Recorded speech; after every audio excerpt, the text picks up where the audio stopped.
This woman made the news headlines last week thanks to her incredible discovery in her new garden. But before we start, smash the like button and make sure to subscribe if you haven't. And hit that notification bell so that you won't miss any new stories. She bought a house and moved in. But unbeknownst to her, a huge war bunker was buried in the backyard. It was an enormous metal and concrete structure that had been buried for years. And curiously, that wasn't even the strangest thing they discovered. Because what they found inside the bunker was truly incredible. They soon realized the cupboard was used to hide the hatch, because the previous owners had taken all the other furniture with them. Everything except the cupboard and the carpet beneath it. The couple had found this weird, but now they found the reasoning behind it. Lindsay and Flint were intrigued and thought it was time to find out why the previous occupants had gone to so much trouble to keep the secret. Together, the couple was able to push the cupboard aside, unveiling the full metal flap, which turned out to be a manhole. "Maybe it's a cellar," Lindsay said, with a mix of hope and fear in her voice. Lindsay and her husband had both never seen anything like this before. He kneeled down, put his head inside the hole, and yelled. They heard his voice echo for a long time. "All right, let's see what's down there," he said, while getting ready. First, Flint sat down on the edge and carefully put his feet on the rusty ladder. Flint was breathing slowly and concentrating hard while descending the ladder. "Is it a wine cellar or something else?" Lindsay called out as she shone down with a flashlight. Thanks to the light, Flint could see that he was almost at the bottom. Flint stayed in the tunnel while Lindsay and her brother, Carl, followed above ground. They kept in touch with old walkie-talkies, and as Flint moved through the tunnel, Lindsay and her brother eventually left the house and entered the garden. Then Flint could suddenly see the light in the distance. Was it an opening that would lead outside? As Flint thought it, he found evidence to substantiate his idea.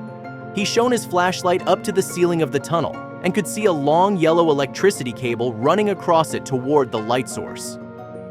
Lindsay and Carl silently searched the ground for any sign of electricity cables. And then she heard it. Silent footsteps and Flint's muffled voice came through the soil. "I think I'm standing right above you," she called out, looking down at the ground. And then she saw it. A small piece of concrete sticking out on the turf before her feet. Was it part of the tunnel? Was it the exit? But Lindsay was still a bit scared. She sat on the edge of the hole for a while, before eventually making the plunge. And they were finally all in the tunnel.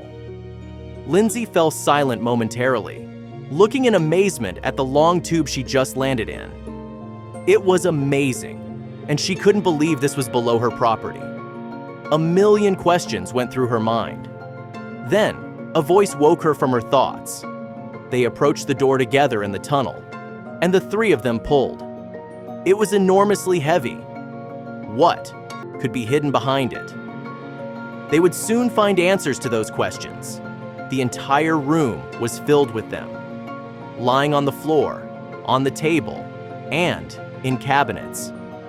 Lindsay went to take a closer look, and according to the labels, they were filled with whiskey and rum. But the thing that really caught her attention was the year these bottles were brewed, 1945. "These bottles are almost 80 years old," she exclaimed in amazement, realizing these bottles had seen war. Was this an old war bunker? The bunker was immense. It went on and on. The number of rooms was incredible, and each one was filled with a new story. After going through a couple of rooms clearly meant as sleeping quarters, they entered a living area, and an old suitcase caught their attention. The trio was extremely curious and cautiously approached the metal case, wondering what secrets it would hold. Lindsay struggled to open it and saw it was locked with a padlock. "Guys, come take a look at this!" Carl's voice echoed through the bunker. He was about 20 meters further down in the following room. Lindsay and Flint rushed over and saw Carl standing near a cupboard. It was still so perfectly intact that it looked like it could have been used yesterday. Clothes were still neatly folded, bed sheets were piled, and weapon holsters were neatly stored. Lindsay looked up abruptly as an idea began to form in her head. The trio discussed their next move. They had been down here for hours and clearly needed help with all of this. While walking back to the tunnel, they discussed their options when Lindsay suddenly remembered their new neighbor, who owned a construction company. Once outside, Lindsay contacted him and asked for help. The man was intrigued by their story and was ready to assist. He called over a few workers and got to work on the excavation. They quickly instructed the workers to clear it as fast as possible, and once there was a way to enter, they went in. Lindsay, Flint, and Carl were amazed by what they found. All the equipment was still there, perfectly preserved, and seemed brand new. The room's lack of light and oxygen had kept every object in the best possible way. Giant binoculars, documents, and even anti-aircraft guns were present. After the discovery of the tower and its contents, everything moved into high gear.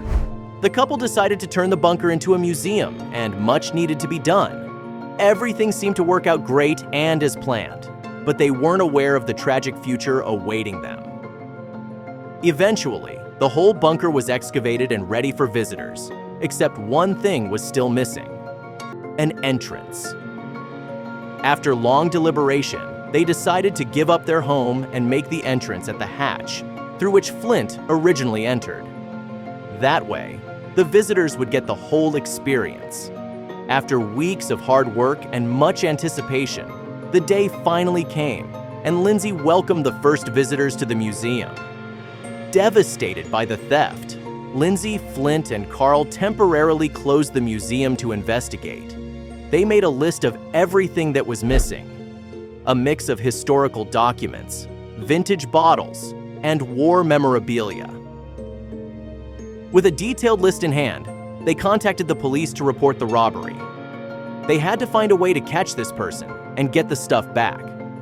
The police couldn't arrive quick enough, and when they finally did, Lindsay explained the situation, concern drenching her voice. The police asked for the list of visitors from the museum and said they would call Lindsay, Flint, and Carl if they found anything. When the officers left, the room fell silent again. They were all thinking the same thing.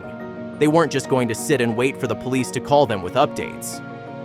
After thinking about it for a while, the trio concluded that the logical thing to do was go through the visitor's log. They tried hard to remember if there was anything unusual about any of their visitors. Then Carl let out an excited gasp as he noticed a vague footprint on the floor. "Come here," he told the others as he followed the prints. Excited and full of anticipation, the trio carefully followed the prints, but they suddenly seemed to vanish. Puzzled, Lindsay, Flint, and Carl scanned the area, searching for any sign of where the person might have gone. Suddenly, Lindsay noticed a slight gap in the wall that seemed out of place. After some investigation, they found a well-hidden secret door. After some time, they managed to open it and were surprised to see where it led.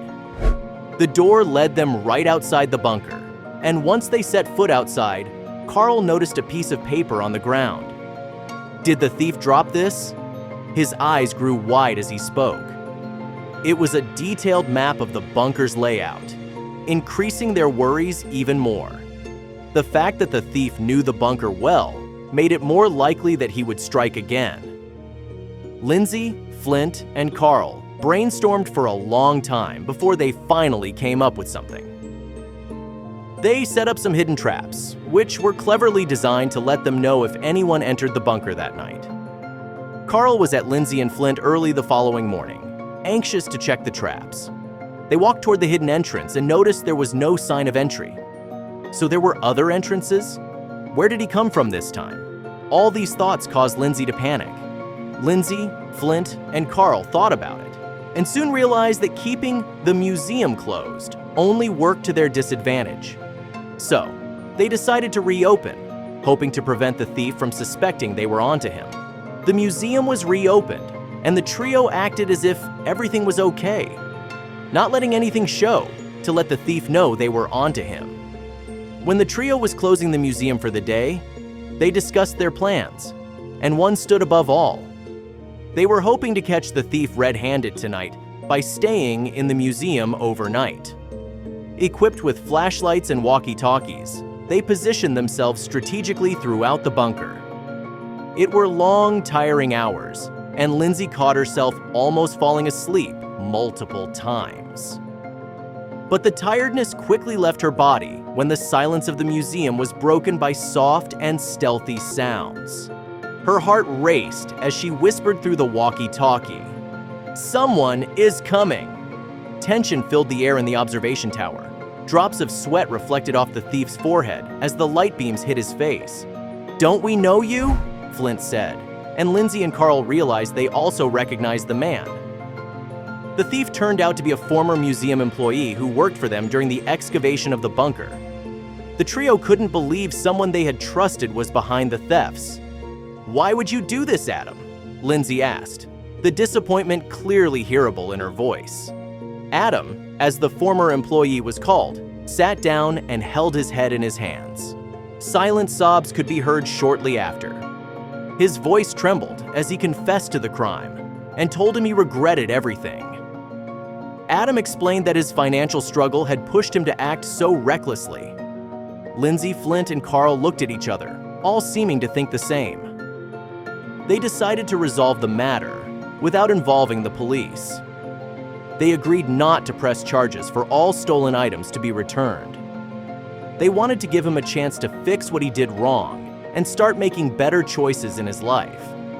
After the items were recovered, the trio decided to invest in the museum's security to prevent future thefts. They installed high-tech surveillance cameras and implemented a more stringent visitor check-in process.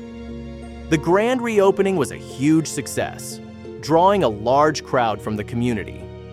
People were impressed by the museum's resilience and the new security features, and the support was overwhelming them. Their journey from discovering the bunker to turning it into a thriving museum had been incredibly challenging, but also rewarding, and the community's acknowledgement made it all the more worthwhile.